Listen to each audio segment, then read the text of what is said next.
very good afternoon to all the respected dignitaries sitting on the dais, my dear faculty members standing right behind me, and my dear students.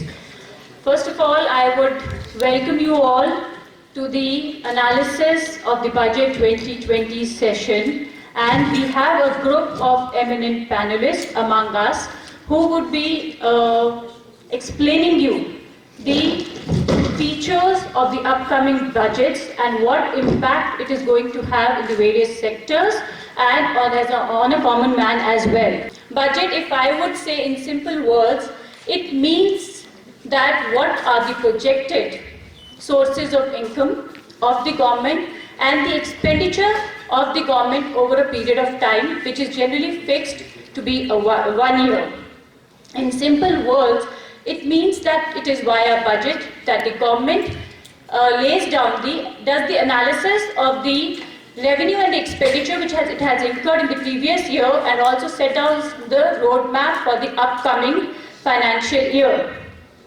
I do not know the details of the budget, as I haven't analyzed the budget, but our eminent panelists will be doing so in terms of the figures and the details. But to just give you a general overview of what budget is and what are the various sectors in which this allocation of the funds is done, I would explain in a very simple manner, which I have just coined in the morning, an acronym like MERA DESH. MERA DESH Bharat. If we feel that if the government continues with the pragmatic policies which we are already implementing for the next upcoming 5 to 10 years, I am sure that we would be amongst one of the developed nations of the world. Because if we talk about the resources, then I think that India is a country which has ample resources, be it in terms of the natural resources, be it in terms of the human resource, or be it in terms of any other resource that we talk about.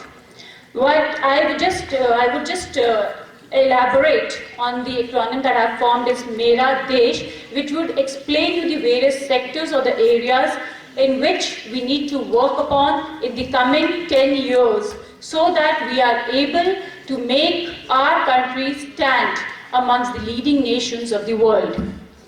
The first letter is M.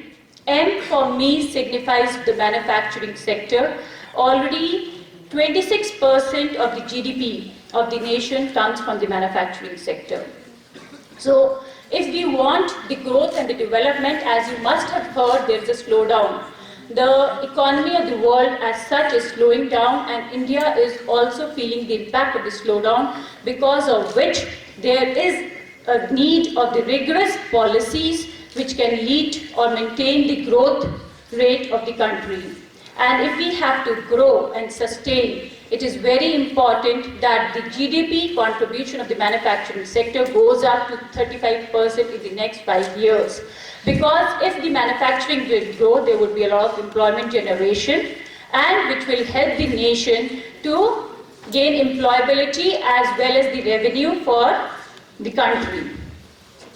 If the second letter which comes in MERA is E.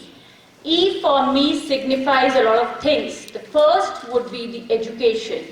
Education is the basis of the growth of any country. So the government is already working on the various policies, via various policies on the education sector, and the aim is to take the education, be it the skill education, even to the remotest part of the country.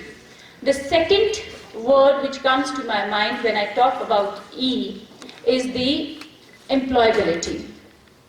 Education has to be such that it can help in getting employment to the youth, as we all know that India is the youngest nation. If we talk about in terms of the working population, India is one of the youngest nations of the world, and we have the maximum number of youth in the country. And if we are able to generate employment for these youth in a proper skilled manner, we are on the road of growth. Then E would also means that we need to understand, adapt and learn the emerging technologies. When I talk about the emerging technologies, I mean the artificial intelligence, the blockchains, the robotics, the automation, because the next decade would be the era of emerging technologies. We also call these emerging technologies as disruptive technologies, but we have no option. If we want to stay in the league, it is very important that we also work on these emerging technologies, and believe me, I feel that there is no country like India if we talk about emerging technologies, because we have come up with the cheapest satellites, and the world has seen that.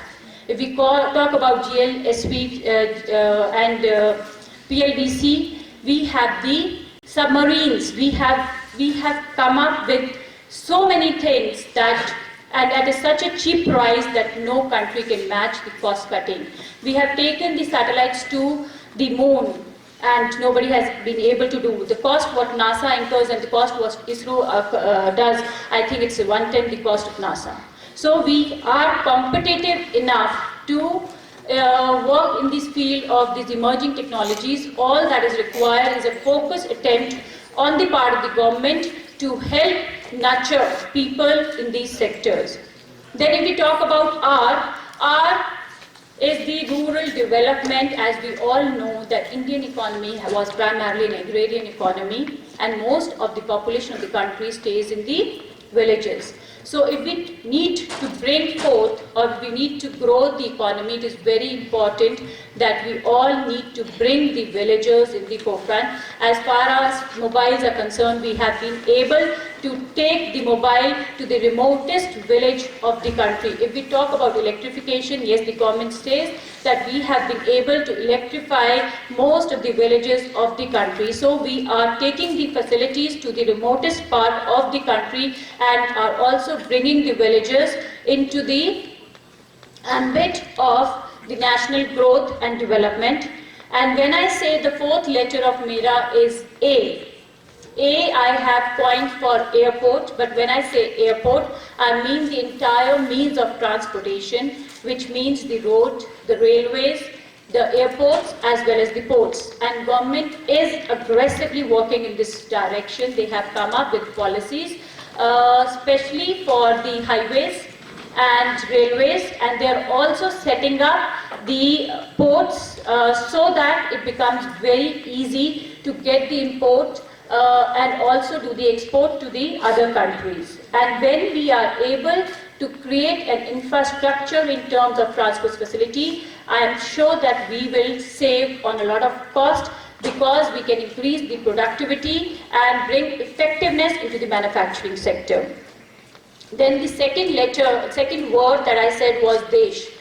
D stands for the defense sector, and this budget, the government has paid importance, has given importance to defense. They have understood that it is very important. If you have to stand in the league nations, be a part of the league nations, you have to work in the defense sector. The budget allocation is somewhere around 9,000 crores, which is good. But what I feel, the time has come that we need to move apart from the small-scale industry export to the highly competitive field of exports. We have all the requisite natural resource, be in terms of iron, in terms of aluminium, in terms of steel. We have the necessary expertise in terms of the PSUs that we have. So we need to work on and produce the artilleries, the submarines, the artilleries, the cannons, and all tanks, and not only meet our own need of the defense, but should also plan that in the next 10 years we should be in a position to start exporting it to other countries as well. And I feel BrahMos missile is a very good example of a in-house made product by the defense. E stands for Desh. The second letter of the word Desh is E. E means the export.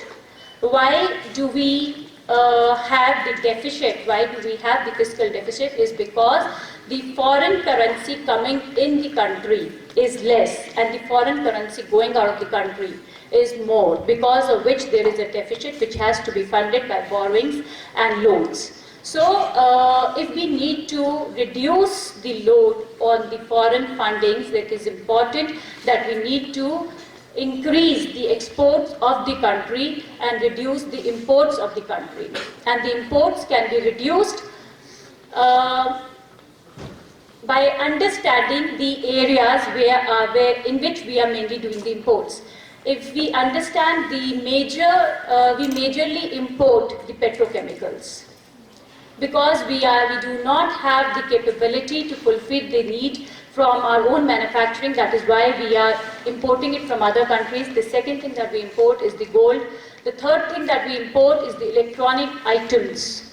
Though we are doing the assembling now in India, but still the electronic parts are being imported. And the fourth thing that is being imported is the luxury items. So if we try to get self-sufficient in this, and believe me, if I talk about petrochemicals, I feel we have the best processing capabilities in India. Reliance is a very good example, which is making a profit of $10 per barrel because of the effectiveness in processing of this petrochemical. So if we need to see the GDP grow of the country and make the currency of the country strong, it is very important that we reduce the import bill and increase the export bill. The third letter which is there in Mera Desh is S. S is the service sector, which is the prime contributor of the GDP of the nation, though we are doing already very good, because human resource is the most important resource of any country, and we are able to get a lot of business in the service sector. Still, we need to understand that we have to become a powerhouse of service sector, as China is the powerhouse of the manufacturing sector. Then the last letter of the word Desh is H. H stands for health.